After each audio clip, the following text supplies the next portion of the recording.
ಅಮಾನತ ಆದೇಶ ಈ ಕೂಡಲೇ ಹಿಂಪಡೆಯಲೇಬೇಕು. ಅಮಾನತ ಆದೇಶ ಹಿಂಪಡೆಯಲೇಬೇಕು. ಅಮಾನತ ಆದೇಶ ಹಿಂಪಡೆಯಲೇಬೇಕು. ಅಧಿಕಾರಿ ತಹಸೀಲ್ದಾರ್ ಉಳಿಸಿ ಪ್ರಾಮಾಣಿಕ ತಹಸೀಲ್ದಾರ್ ಶಿವಕುಮಾರ್ ಉಳಿಸಿ ತಹಸೀಲ್ದಾರ್ ಅಮಾನತನ್ನು ಈ ಕೂಡಲೇ ಸರ್ಕಾರ ಹಿಂಪಡೆಯಲೇಬೇಕು.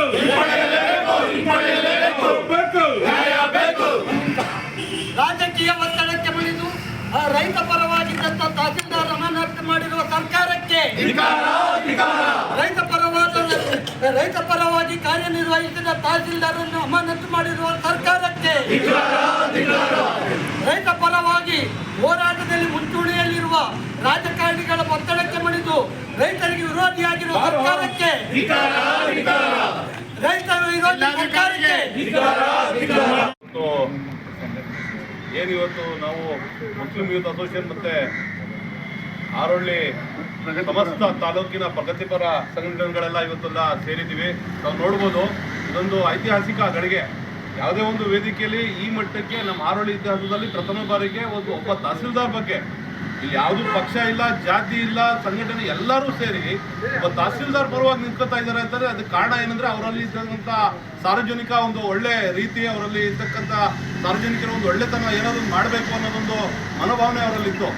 ನಿನ್ನೆ ರಾತ್ರಿ ಏಕಾಏಕಿ ಏನು ಅವರನ್ನ ಸಸ್ಪೆಂಡ್ ಮಾಡಿದ್ದಾರೆ, ಅದಕ್ಕೆ ಕಾರಣ ನೋಡಿದ್ರೆ ಆ ಸಸ್ಪೆಂಡಲ್ಲಿ ಇದೆ 53 ಅರ್ಜಿ ಅಂತ ಇದೆ.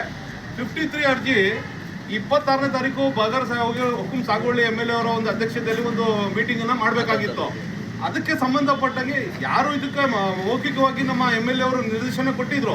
ಇದಕ್ಕೆ ಸಂಬಂಧ ಅವರು ನಮ್ಮ ಜೊತೆ ನಾವು ಸಹ ಇದೇ ಬಳೆ ಜನವಸೆ ಆಗಿರ್ಬೋದು, ಇದೇ ನಮ್ಮ TVS ಹಳ್ಳಿ ಆಗಿರ್ಬೋದು, ಆ ಕಡೆ ಎಲ್ಲ ಸುಮಾರು ಒಂದು 20-22 ಕಿಲೋಮೀಟ್ರು ಇದೇ ಒಂದು 3-4 ತಿಂಗಳು ಹಿಂಭಾಗದಲ್ಲಿ ಇದೇ ನಮ್ಮ ಕ್ಷೇತ್ರದ ಶಾಸಕರ ಜೊತೆಗೂಡಿ ಬೆಟ್ಟ ಗುಡ್ಡಗಾಡುಗಳು ರೈತರೆಲ್ಲ ಅಲ್ಲಿ ಏನೆಲ್ಲ ವ್ಯವಸಾಯ ಮಾಡ್ತಾ ಇದ್ದಾರೆ, ಸುಮಾರು ವರ್ಷಗಳಿಂದ ಸುಮಾರು ಒಂದು 45 ವರ್ಷದಿಂದ ಸಾಗುವಳಿ ಮಾಡ್ಕೊಂಡು ಬಂದು ಅವ್ರಿಗೇನು ದಾಖಲೆಗಳನ್ನು ಮಾಡಿಕೊಟ್ಟಿಲ್ಲ. ಅದಕ್ಕೆ ಅವರು ಸಹ ಖುದ್ದಾಗಿ ಹೋಗಿ ಜಮೀನೆಲ್ಲ ಸ್ಥಳ ಪರಿಶೀಲನೆ ಮಾಡಿ ಅವರು ನಿರ್ದೇಶನ ಕೊಡ್ತಾರೆ. ಇದಕ್ಕೆ ಸಂಬಂಧಪಟ್ಟಂಗೆ ಎಲ್ಲ ಏನು ಮಾಡ್ರಿ ಈ ತಹಸೀಲ್ದಾರ್ಗೆ ನಮ್ಗಳ ಮುಂದೆನೇ ಕೊಡ್ತಾರೆ. ಅವರು ಈ RIVAಗಳಿಗೆ ಹೋಗ್ಬಿಟ್ಟು ಸ್ಥಳ ಪರಿಶೀಲನೆ ಮಾಡಿಬಿಟ್ಟು ಒಂದು ರಿಪೋರ್ಟ್ ಕೊಡ್ರಪ್ಪ ಅಂತ ಒಂದು ಕೇಳಿದಕ್ಕೆ ಅದೇ ತಪ್ಪ, ಅದೇ ಒಂದು ಘೋರ ಅಪರಾಧನ. ಯಾವುದೇ ಒಂದು ಅವ್ರಿಗೆ ಒಬ್ಬ ಸಾಮಾನ್ಯ ಒಬ್ಬ RIVA ಒಬ್ಬ ಗ್ರಾಮ ಸೇವಕರನ್ನು ತೆಗಿಬೇಕಂದ್ರೆ ನೀವು ನೋಟಿಸ್ ಮಾಡ್ತೀರಾ.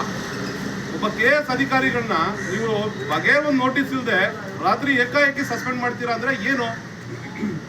ಇದೇ ವಿಚಾರದಲ್ಲಿ ನಮ್ಮ ಈ ಒಂದು ಜೈನ್ ಕಾಲೇಜ್ ಒಂದು ವಿಚಾರ ಆಗಿರ್ಬೋದು, ಸುಮಾರು 100 ಎಕರೆ ಗೋಮಳ PTCL ಅಂಥವು ಸುಮಾರು ಎಕರೆಗಳ ಜಾಗಗಳನ್ನ ಎಲ್ಲ ಅಕ್ವೈರ್ ಮಾಡಿಕೊಂಡು ಜೈನಲ್ಲಿ ಕೂತ್ಕೊಂಡಿದ್ದಾರೆ.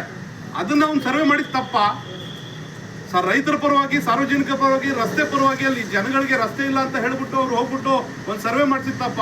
ಇದೆಲ್ಲ ನೋಡಿದ್ರೆ ಎಲ್ಲೋ ಒಂದು ಕಡೆ ಪ್ರಭಾವಿಗಳು ಮತ್ತು ನಮ್ಮ ಜಿಲ್ಲಾಧಿಕಾರಿಗಳೆಲ್ಲ ಶಾಮೀಲಾಗಿ ತುಂಬ ಒತ್ತಡದಿಂದ ಇವರನ್ನ ಸಸ್ಪೆಂಡ್ ಮಾಡ್ತಾರೆ. ಮತ್ತೊಂದು ತಾವೆಲ್ಲ ಗಮನದಲ್ಲಿ ಮಾಡಿಕೋಬೇಕು, ಯಾವುದೇ ಒಬ್ಬ ತಹಸೀಲ್ದಾರ್ ತಾವೆಲ್ಲ ನೋಡಿರ್ಬೇಕು, ಒಬ್ಬ ತಹಸೀಲ್ದಾರ್ ಭೇಟಿ ಮಾಡಬೇಕು ಅಂದರೆ ತುಂಬ ಕಷ್ಟ ಇತ್ತು.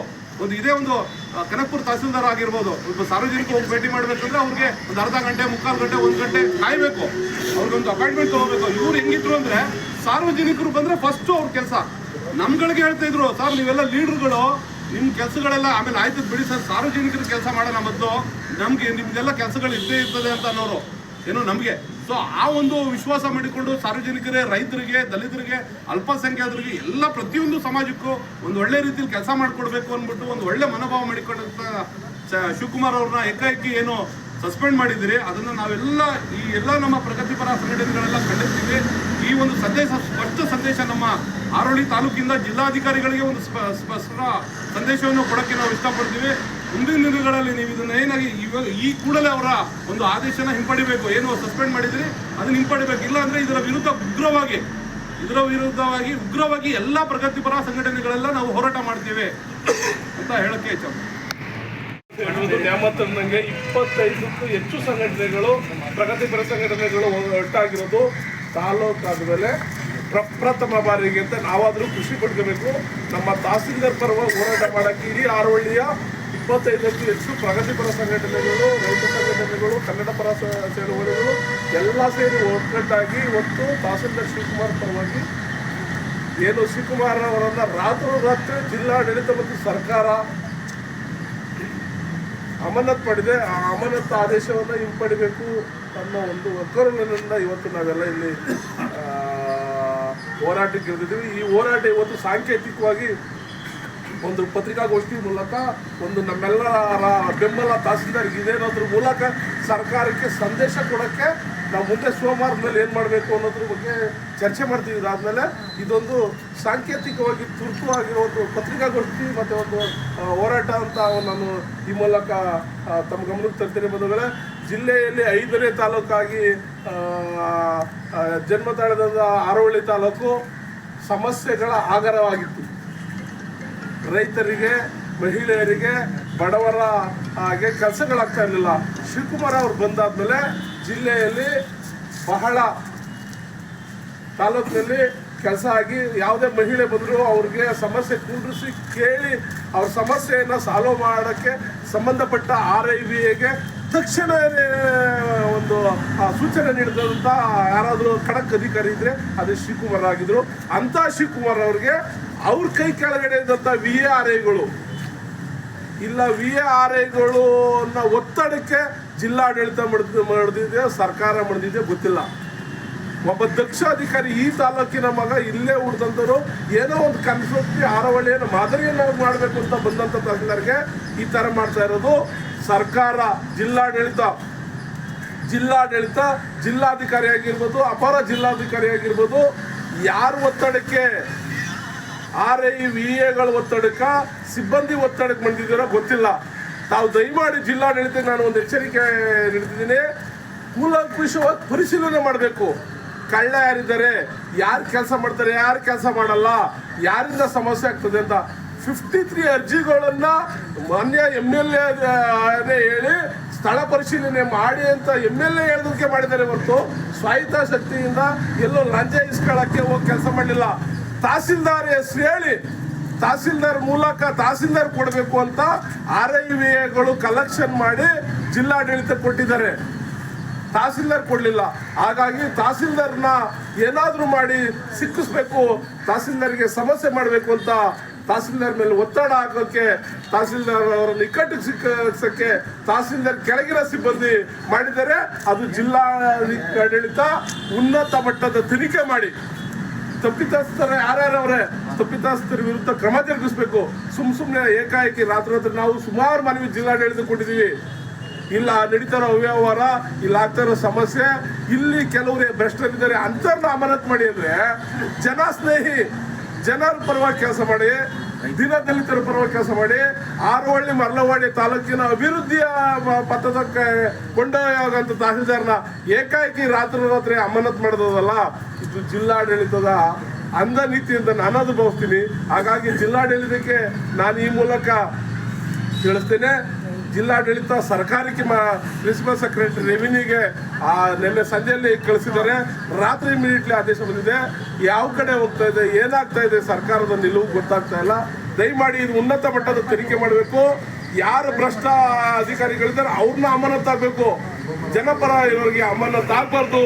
ಜಿಲ್ಲಾಡಳಿತ ಮಾನ್ಯ ಜಿಲ್ಲಾಧಿಕಾರಿಗಳಿಗೆ ಎಲ್ಲ ಧರ್ಮದ, ವಿಶೇಷವಾಗಿ ಮುಸ್ಲಿಮ್ಸ್ ಫೆಡರೇಷನ್ನಿಂದ ಎಲ್ಲರೂ ಸೇರಿಸಿ ಸಾರ್ವಜನಿಕವಾಗಿ, ಸಾಂಕೇತಿಕವಾಗಿ ಈ ಒಂದು ಪತ್ರಿಕಾಗೋಷ್ಠಿ ಅಥವಾ ಪ್ರತಿಭಟನೆ ಏನು ಮಾಡ್ತಿದ್ದೀವಿ, ಇದಕ್ಕೆ ಬಂದಿರತಕ್ಕಂಥ ಎಲ್ಲ ಸಂಘದ ಮುಖಂಡರುಗಳಿಗೆ ಮೊದಲನೇದಾಗಿ ಅಭಿನಂದನೆಗಳನ್ನು ಸಲ್ಲಿಸ್ತೀನಿ.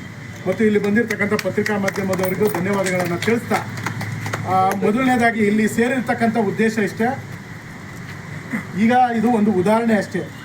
ಕೇವಲ ಮುಖಂಡರ, ರಾಜಕೀಯ ಮುಖಂಡರ ಅಥವಾ ಪ್ರಭಾವಿಗಳ ಅಧಿಕಾರಿಗಳಲ್ದಿರ ಸಾರ್ವಜನಿಕರ ಅಧಿಕಾರಿಯಾಗಿದ್ದಂಥ, ಯಾಕೆಂದರೆ ಸಾಮಾನ್ಯರಲ್ಲಿ ಸಾಮಾನ್ಯವಾಗಿದ್ದಂಥ ತಹಸೀಲ್ದಾರ್ ಶಿವಕುಮಾರ್ ಅವರನ್ನು ಅಮಾನತ್ ಮಾಡಿದಾರಲ್ಲ, ಈ ಅಮಾನತು ಮಾಡಿರೋದನ್ನು ನಾವೆಲ್ಲರೂ ಕೂಡ ಖಂಡಿಸಲಿಕ್ಕೆ ಈ ದಿನ ಇವತ್ತು ಈ ಸಾಂಕೇತಿಕ ಪ್ರತಿಭಟನೆಯನ್ನು ಮಾಡ್ತಾಯಿದ್ದೀವಿ. ಭಾಳ ಸೋಜಿಗದ ವಿಚಾರ ಏನಂತ ಹೇಳಿದ್ರೆ, ದೇಹ ಬಂದು ಬಾಲ ಅಳ್ಳಾಡಿಸ್ಬೇಕು, ದೇಹ ಅಳ್ಳಾಡ್ದಂಗೆ ಬಾಲ ಅಳ್ಳಾಡಬೇಕು. ಇವತ್ತು ಏನಾಗಿದೆ ಹಾರೋಹಳ್ಳಿ ಪರಿಸ್ಥಿತಿ ಅಂದರೆ, ಬಾಲನೇ ದೇಹನ ಅಳ್ಳಾಡಿಸ್ತಾ ಇದೆ. ಇವತ್ತು ಪ್ರಾಮಾಣಿಕ ವ್ಯಕ್ತಿನ ಅಪ್ರಾಮಾಣಿಕರು, ಭ್ರಷ್ಟರು ಇವತ್ತು ದೂರು ನೀಡಿ ಅವ್ರ ವಿರುದ್ಧ ಒಂದು ಪಿತೂರಿ ಮಾಡಿ ಸಂಚು ರೂಪಿಸಿ ಅವ್ರ ವಿರುದ್ಧ ಕ್ರಮ ಹಾಕಿಸಿ ಅವ್ರನ್ನ ಸಸ್ಪೆಂಡ್ ಮಾಡ್ತಾರೆ ಅಂದರೆ ಇವರೇನು ಸಾಚಗಳ ಅಲ್ಲದೆ ಇರೋಂಥವ್ರು, ಇವರೆಲ್ಲ ಸಾಚಗಳ, ಇವರೆಲ್ಲ ಎಷ್ಟೆಷ್ಟು ಅಕ್ರಮ ಆಸ್ತಿಗಳನ್ನ ಮಾಡ್ಕೊಂಡವ್ರೆ, ಎಷ್ಟೆಷ್ಟು ಆ ಬಡವ್ರಿಗೆ ಅನ್ಯಾಯ ಮಾಡವ್ರೆ, ರೈತರಿಗೆ ಅನ್ಯಾಯ ಮಾಡವ್ರೆ, ಸರ್ಕಾರಿ ಜಮೀನನ್ನು ಬೇರೆಯವ್ರಿಗೆ ಹೆಂಗೆ ಬರ್ಕೊಟ್ಟವ್ರೆ ಅನ್ನೋದು ಎಲ್ರಿಗೂ ಇಲ್ಲಿ ಇರ್ತಕ್ಕಂಥವ್ರಿಗೆ ಗೊತ್ತಿರ್ತಕ್ಕಂಥದ್ದು. ಈಗ ಸಮಸ್ಯೆ ಆಗಿರೋದು ಏನಂತ ಹೇಳಿದ್ರೆ ಇವರು ಸ್ಥಳ ತನಿಖೆ ಮಾಡೋದು. ಸ್ಥಳ ತನಿಖೆ ಮಾಡಿದ್ರೆ ತಪ್ಪ ಅಂತೇಳಿ ನಮ್ಮ ಮುಖಂಡರು ಕೇಳೋದು, ಹೌದಲ್ವಾ? ಸ್ಥಳ ತನಿಖೆ ಮಾಡಿದ್ರೆ ತಾನೇ ನೈಜತೆ ಗೊತ್ತಾಗೋದು. ಈಗ ಹಿಂದೆ ನಮ್ಮ ತಹಸೀಲ್ದಾರ್ಗಳಿದ್ರು, ಆ ಕನಕಪುರದಲ್ಲಿ ಪ್ರಜ್ಞಾ ಅಮ್ಮೆಂಬಾಳ್ ಅಂತಿದ್ರು. ಏನಂತ ಹೇಳಿದ್ರೆ ಅಂಥ ತಹಸೀಲ್ದಾರು ಅವ್ರು ಎ ಸಿ ಕಾರ್ ಬಿಟ್ಟರು ಕೆಳಗಡೆ ಇಳಿತಾ ಇರಲಿಲ್ಲ, ಎ ಸಿ ಆಫೀಸ್ ಬಿಟ್ಟರೆ ಕೆಳಗಡೆ ಇಳಿತಾ ಇರಲಿಲ್ಲ. ಅಂಥ ಅಧಿಕಾರಿಗಳ ಹೊರತಾಗಿ ಒಬ್ಬ KS ಅಧಿಕಾರಿ ಆಗಿದ್ರೂ ಸಹಿತ ಸಾಮಾನ್ಯರಲ್ಲಿ ಸಾಮಾನ್ಯನಾಗಿ ಸಾರ್ವಜನಿಕ ವಿಚಾರಗಳನ್ನು ಕುಂಡ್ರಿಸಿ ಅವ್ರಿಗೆ, ವಿಶೇಷವಾಗಿ ರೈತರಿಗೆ, ಮಹಿಳೆಯರಿಗೆ, ದೀನದಲಿತರಿಗೆ ಒಂದು ನ್ಯಾಯವನ್ನು ದೊರಕಿಸ್ತಾ ಇದ್ದಂಥ ಒಬ್ಬ ಪ್ರಾಮಾಣಿಕ, ದಕ್ಷ, ಭ್ರಷ್ಟಾಚಾರವನ್ನು ದೂರ ಮಾಡಿದ್ದಂಥ ಒಬ್ಬ ಅಧಿಕಾರಿಯನ್ನು ಈ ಏಕಾಏಕಿ ಸಸ್ಪೆಂಡ್ ಮಾಡ್ತೀರಿ ಅಂದರೆ ಜಿಲ್ಲಾಡಳಿತ ಇದೆಯಾ ಸತ್ತೋಗಿದೆಯಾ? ಯಾಕೆಂದರೆ ಇದು ಸರ್ವಾಧಿಕಾರಿ ಧೋರಣೆ. ಜಿಲ್ಲಾಧಿಕಾರಿ ಸರ್ವಾಧಿಕಾರಿ ಹಿಟ್ಲರ್ ರೀತಿಯಾದಂಥ ಒಂದು ಅಧಿಕಾರ ಮಾಡ್ತಾ ಇದ್ದಾರೆ. ಈ ಅದೇ ಕಾರಣ. ಯಾಕೆಂದರೆ ಒಬ್ಬ ಸಾಮಾನ್ಯ FDAಗೆ ನೀವು ಸಸ್ಪೆಂಡ್ ಮಾಡಬೇಕು ಅಂದರೆ ಕಾರಣ ಕೇಳಿ ಒಂದು 7 ದಿನ ನೋಟಿಸ್ ಕೊಟ್ಟು ಅವರಿಂದ ವಿವರಣೆ ಪಡ್ಕೊಂಡು ಆನಂತರ ಅದು ಸರಿನಾ ತಪ್ಪ ಅಂತೇಳಿ ಪರಾಮರ್ಶೆ ಮಾಡಿ ಅವ್ರಿಗೆ ನೋಟಿಸ್ ಕೊಟ್ಟು ಆನಂತರ ಮೇಲಧಿಕಾರಿಗಳಿಗೆ ಬರೆದು ಆನಂತರ ಸಸ್ಪೆಂಡ್ ಮಾಡುವಂಥದ್ದು ಒಂದು ರಿವಾಜು. ನೀವು ಏಕಾಏಕಿ ಒಬ್ಬ KS ಅಧಿಕಾರಿಯನ್ನು ಗ್ರೇಡ್ 1 ತಹಸೀಲ್ದಾರ್ನ ತಗೊಂಡೋಗಿ ಏಕಾಏಕಿ ಯಾವುದೇ ಕಾರಣ ಕೇಳ್ದಿರಾ, ವಿಚಾರಣೆ ಮಾಡ್ದಿರಾ, ಕೇವಲ ಒಂದು ಕಾರಣ ಏನು ಸ್ಥಳ ತನಿಖೆ ಮಾಡ್ತಾರೆ. 53 ಅರ್ಜಿಯಲ್ಲಿ ಸ್ಥಳ ತನಿಖೆ ಮಾಡ್ತಾರೆ. ಹೌದಪ್ಪ, 53 ಅರ್ಜಿಯಲ್ಲಿ ಸ್ಥಳ ತನಿಖೆ ಮಾಡೋದು ತಪ್ಪ? ಕಾನೂನಾತ್ಮಕವಾಗಿ ಈಗೆಲ್ಲ ನಮ್ಮ ಮುಖಂಡರುಗಳು ಹೇಳ್ದಂಗೆ ಮಾನ್ಯ ಶಾಸಕರು, ಈ ಹಿಂದೆ ಇದ್ದಂಥ ಮಾಜಿ ಸಂಸದರು ಎಲ್ಲರೂ ಕೂಡ ನೇರವಾಗಿ ನೋಡಿ ರೈತರ ಪರವಾಗಿ ಒಂದು ಡಿಸಿಷನನ್ನು ಮಾಡ್ಕೊಳ್ಳಿ. 53 ಅರ್ಜಿಗಳಿಗೆ ಹೋಗಿ ಸ್ಥಳ ತನಿಖೆ ಮಾಡಿ ಅವ್ರಿಗೆ ನ್ಯಾಯ ದೊರಕಿಸ್ಕೊಡಿ ಅಂತೇಳಿ 1997-98ರಿಂದ ನಮ್ಮ ಭಾಗದಲ್ಲಿ ವಿಶೇಷವಾಗಿ ಆರವಳ್ಳಿ ತಾಲೂಕಿಗೆ ಸಂಬಂಧಪಟ್ಟಂತೆ 1994 ಅರ್ಜಿಗಳಿತ್ತು. 1994ರಲ್ಲಿ BBMP ವ್ಯಾಪ್ತಿ, ನಮ್ಮ CMC ವ್ಯಾಪ್ತಿ ಮತ್ತು ಈ ದಲಿತ ಮಹಿ ಆರವಳ್ಳಿ ತಾಲೂಕು ತಹಶೀಲ್ದಾರ್ RC ಶಿವಕುಮಾರ್ನೇನು ನೀವು ವರ್ಗಾವಣೆ ಮಾಡಿದ್ರಿ ಜಿಲ್ಲಾಧಿಕಾರಿಗಳು ಮತ್ತು ನಿಮ್ಮ ಅಂಡರ್ ಸೆಕ್ರೆಟರಿ, ಪ್ರಿನ್ಸಿಪಲ್ ಸೆಕ್ರೆಟರಿ ಅವರಿಗೆ ನಾನು ನೇರವಾಗಿ ಎಚ್ಚರಿಕೆ ಕೊಡ್ತಾ ಇದ್ದೀನಿ. ನಾವು ಇವತ್ತು ಸಾಂಕೇತಿಕವಾಗಿ ನಾವೇನು ಪ್ರತಿಭಟನೆ ಮಾಡಿದ್ದೀವಿ ಮತ್ತು ಪ್ರೆಸ್ ಮೀಟ್ ಮಾಡಿದ್ದೀವಿ. ಈ ಹೋರಾಟ ಮುಂದುವರಿದಿದೆ. ಮುಂದಿನ ದಿನಗಳಲ್ಲಿ ಸೋಮವಾರದಿಂದ ಈ ತಾಲೂಕು ಕಚೇರಿ ಏನಿದೆ ನಾವು ಬಾಗ್ಲಾಗ್ತೀವಿ. ಯಾವ ಅಧಿಕಾರಿಗಳು ಮತ್ತು ಏನು ನೀವು ಪ್ರಭಾರ ಕನಕಪುರ ತಹಶೀಲ್ದಾರ್ಗೆ ಪ್ರಭಾರ ಕೊಟ್ಟಿದ್ದೀರಿ, ನಾವಿಲ್ಲಿ ಅಧಿಕಾರದ ಸ್ವೀಕಾರ ಮಾಡಲಿಕ್ಕೆ ನಾವು ಬಿಡೋದಿಲ್ಲ. ಈ jeep Kanakapura taluk office tahsildar jeep ಒಳಗಡೆ ಬರೋದಕ್ಕೂ ಬಿಡೋದಿಲ್ಲ. ಇಲ್ಲಿ ಕೆಲವು ವಿಚಾರಗಳನ್ನ ನಮ್ಮ ಸಂತ್ರಸ್ತ ಹೆಣ್ಣುಮಕ್ಕಳು ಬಂದಿದ್ದಾರೆ, ಕೆಲವು ದಾಖಲಾತಿಗಳನ್ನ ಕೊಟ್ಟಿದ್ದಾರೆ. ಅದನ್ನು ಕೂಲಂಕುಷವಾಗಿ ಪರಿಶೀಲಿಸಿ ಅವ್ರಿಗೆ ನ್ಯಾಯ ಕೊಡ್ತಕ್ಕಂಥ ಕೆಲಸನ ನಮ್ಮ ತಹಶೀಲ್ದಾರರು ಮಾಡ್ತಾ ಇದ್ರು. ಇವನ್ನೆಲ್ಲಾನು ನೀವು ಮನಗಂಡು ಜಿಲ್ಲಾಧಿಕಾರಿಯಾಗಿ ನಿಮ್ಮ ಕೈಲಿ ಏನು ಮಾಡ್ಲಿಕ್ಕೆ ಆಗ್ತಾ ಇಲ್ಲ ಅನ್ನೋ ಒಂದೇ ಒಂದು ಕಾರಣ ಪತ್ರಿಕೆಯಲ್ಲಿ ಬರೀತಾ ಇದ್ರು ಬೆಳಗ್ಗೆ. ಜಿಲ್ಲಾಧಿಕಾರಿಗಳು ತಹಶೀಲ್ದಾರ್ ಕೆಲಸ ಏನು, ಎಷ್ಟು ಕೆಲಸ ಮಾಡ್ತಾವ್ರೆ, ಏನೇನು ಜನಪರ ದಲಿತರ ಪರ ಏನು ಕೆಲಸ ಮಾಡ್ತಾ ಇದ್ರು ಅನ್ನೋದನ್ನ ಬರೀತಾ ಇದ್ದನ್ನ ನೀವು ಸಹಿಸೋಕ್ಕಾಗಲಿಲ್ಲ.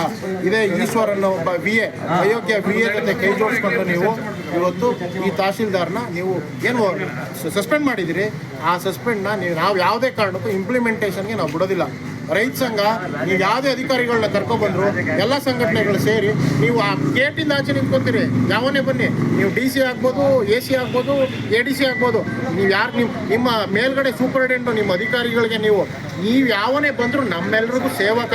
ನೀನು DC ಇದೆಯಲ್ಲಪ್ಪ ಯಶವಂತ್ ಗುರ್ಕರ್, ನೀನು ಈ ಜಿಲ್ಲೆಯ ಪ್ರಥಮ ಸೇವಕ. ನಮ್ಮ ನಂಜುಂಡಸ್ವಾಮಿ ಅವರು ಹೇಳಿದ್ರು, DC ಮೊದಲನೇ ಸೇವಕ, AC 2ನೇ ಸೇವಕ, ತಹಶೀಲ್ದಾರು 3ನೇ ಸೇವಕರು. ಅವ್ರು ಇವತ್ತು ಸೇವೆ ಕೊಡ್ತಾ ಇದ್ರು, ನೀವುಗಳು ಯಾರು ಸೇವೆ ಕೊಡ್ತಾ ಇಲ್ಲ. ಕಳ್ಳರು, ನೀವು ಕಳ್ತನ ಮಾಡ್ಕೊಂಡು ಕೂತಿರೋರು. ಈ ಕಳ್ಳರು ಸಂತೆಯಲ್ಲಿ ಒಗ್ಗಟ್ಟಿಂದ ಸೇರ್ಕೊಂಡು ಕಳ್ಳರು ಆ RIVAಗಳನ್ನ ಮೊದಲು ಏನು ದೂರು ಕೊಟ್ಟಿದ್ದಾರೆ ನಮ್ಮ ಸಾರ್ವಜನಿಕರು, ಸಾರ್ವಜನಿಕರು ದೂರು ತುಂಬ ದೂರಿದೆ RIVAಗಳ ವಿರುದ್ಧ. ಆ ದೂರುಗಳನ್ನ ಪರಿಗಣಿಸಿ ಅಶೋಕ್ ಇರ್ಬೋದು, ಮಳವಾಡಿ ಭರತ್ ಇರ್ಬೋದು, ತದನಂತರ ಮುಖ್ಯವಾಗಿ ಈಶ್ವರ, ಆತ ಸಸ್ಪೆಂಡ್ ಆಗೋವರೆಗೂ ಈ ಜಾಗ ಬಿಟ್ಟು ಕದಲಲ್ಲ ಯಾವುದೇ ಸಂಘಟನೆ. ಆತನ ಸಸ್ಪೆಂಡ್ ಮಾಡಬೇಕು, ಇಲಾಖಾ ವಿಚಾರಣೆ ಮಾಡಬೇಕು. ಮತ್ತೆ ಈ ಬಲ್ಲಮೂಲಗಳ ಮಾಹಿತಿ ಪ್ರಕಾರ ಏನಿದೆ ಅಂತಂದ್ರೆ ಶಿವಕುಮಾರ್ ವಿರುದ್ಧ ಇಲಾಖಾ ತನಿಖೆ ಹೊಡ್ತಾ ಇದ್ದಾರೆ. ಸೋಮವಾರ ಅಸಿಸ್ಟೆಂಟ್ ಕಮಿಷನರ್ ನೇತೃತ್ವದಲ್ಲಿ ಇಲಾಖಾ ವಿಚಾರಣೆ ಆಗೋದಿದೆ. AC ಅವರಿಗೆ ನಾನು ಈ ಮುಖಾಂತರ ಮನವಿ ಮಾಡ್ತೀನಿ, ದಯವಿಟ್ಟು ಪ್ರಾಮಾಣಿಕರ ಮೇಲೆ ನೀವು ವಿಚಾರಣೆ ಮಾಡೋ ಅವಶ್ಯಕತೆ ಇಲ್ಲ. ಕಳ್ಳರ ಮೇಲೆ ಮಾಡಿ, ಕಳ್ಳರುಗಳ ಮೇಲೆ ಮಾಡಿ. ಆ ಇಲಾಖಾ ವಿಚಾರಣೆಗೂ ಶಿವಕುಮಾರ್ಗೂ ಸಂಬಂಧನೇ ಇಲ್ಲ ಅನ್ನೋದು ಹೇಳ್ತೀನಿ. ಮುಂದಿನ ದಿನಗಳಲ್ಲಿ ಸೋಮವಾರದಿಂದ ಉಗ್ರವಾಗಿ ಹೋರಾಟನ ನಾವು ಶಾಂತಿಯುತವಾಗಿ ಈ ತಾಲೂಕು ಆಫೀಸಲ್ಲಿ ಮಾಡ್ತೀವಿ. ಎಲ್ಲ ರೈತರ ಮುಖಂಡರುಗಳಿದ್ದೀವಿ, ಇನ್ನು ಎಲ್ಲ ರೈತರು ಸೇರ್ತಾರೆ.